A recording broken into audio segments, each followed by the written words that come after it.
আল্লাহ রসুল পাকের কাছে যখন প্রশ্ন করলেন, ইয়া রাসূল আল্লাহ মাতাসাতু, ইয়া রাসূল আল্লাহ কিয়ামত কখন সংগঠিত হবে? কিয়ামত কখন সংগঠিত হবে? আল্লাহ রসুল সাল্লাল্লাহু আলাইহি ওয়াসাল্লাম ইনাকে বলে নাই। তো রসুল পাক বলে নাই মানে কি না জানার দলিল নাকি?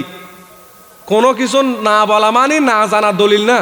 এখন অনেকে বলবে যে রসুল পাক কিয়ামত কখন হবে সেটা বলে নাই কেন? নাউজুবিল্লাহ, রসুল জানে না। জোরে বলবে না নাউজুবিল্লাহ। রসুল পাক জানে না এমন কিছু নাই। আর রহমান আল্লামাল কোরআন খলাকাল ইনসান আল্লামাহুল বায়ান। এখানে দুইটা কথা বলছেন। একটা হলো আল্লামাল কোরআন, কোরআন শিক্ষা দিয়েছে। আবার ওইদিকে বলতেছে আল্লামাহুল বয়ান, কোরআনকে বর্ণনা করে দিয়েছে। দুইটা কথা বলছে না? তার মানে কি বোঝা গেল? কোরআনকে আল্লাহ রসুল পাক সাল্লাল্লাহু আলাইহি ওয়াসাল্লামকে শিক্ষা দিয়েছেন। আবার বলতেছেন কোরআনুল করিম রসুল পাককে বর্ণনা করে দিয়েছেন।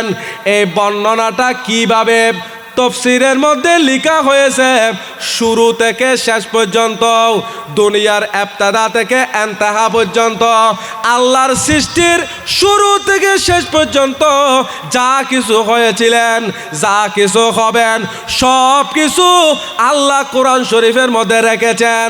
আর ওই কোরআন শরীফের মধ্যে যা রেখেছেন সব কিছু আমার নবীকে জানিয়ে দিয়েছেন। সুবহানাল্লাহ। রসুল পাক সাল্লাল্লাহু আলাইহি ওয়াসাল্লামকে সমস্ত ইলম আল্লাহ দান করেছেন। এই জন্য বলেছেন আল্লাহ মাহুল বয়ান। জোরে বলুন না সুবহানাল্লাহ।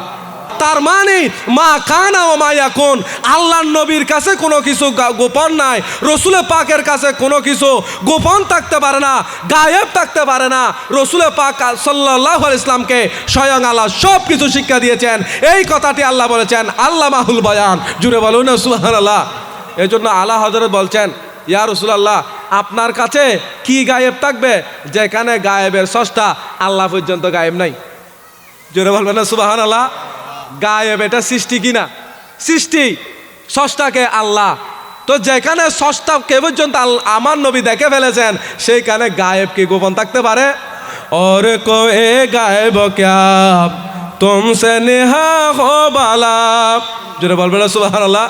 और कोई गायब क्या तुमसे नेहा हो बाला, जब ना खुदा है छुपा, जब ना खुदा है छुपा, तुम पे करोड़ों दरूद तैबा के शमसुद्दुहा, तुम पे करोड़ों दरूद। তাহলে আল্লাহ রসুল সব কিছু জানে, তো কিয়ামত কখন হবে সেটা বলে নাই কেন? এটা আল্লাহর পক্ষ থেকে নির্দেশ ছিল যে দুনিয়াবাসীকে যেন এটা না বলে। রসুল পাক সাল্লাল্লাহু আলাইহি ওয়াসাল্লাম যদি কিয়ামত কখন হবে সেটা বলে দিত, তাহলে দুনিয়ার মানুষ আর দুনিয়াদারি করতে পারতো না।